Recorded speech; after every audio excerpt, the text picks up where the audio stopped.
Video কেন আসছে না ইত্যাদি বিষয়।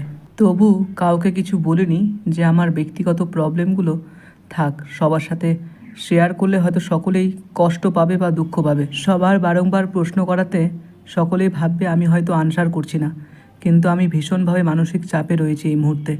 আমার বোন অ্যাডমিশন রয়েছে হাসপাতালে, লাস্ট 15 দিন ধরে সেখানেই ভীষণভাবে ব্যস্ত, মানসিকভাবে ভীষণ ভেঙে পড়েছি। আজ রাত 1টার সময় আমি ব্লাড ব্যাঙ্কে 18/6/2024 তারিখ, এইভাবেই গত 15 দিন ধরে আমার দিন এবং সময় কাটছে বিভিন্ন ব্যস্ততার মধ্যে, হাসপাতালের মধ্যে ব্লাড ডোনেট করা থেকে শুরু করে ব্লাড কালেক্ট করা থেকে শুরু করে। রাত্রি 1টার সময় এই ছবি দেখতে পাচ্ছ, ব্লাড নিয়ে যাচ্ছি বোনকে ব্লাড দেবে বলে। সকলের কাছে কামনা করব আমার বোন সুস্থ হয়ে যাক। আমি তোমাদের কাছে রেগুলার ভিডিও নিয়ে আসব, তবে আপডেট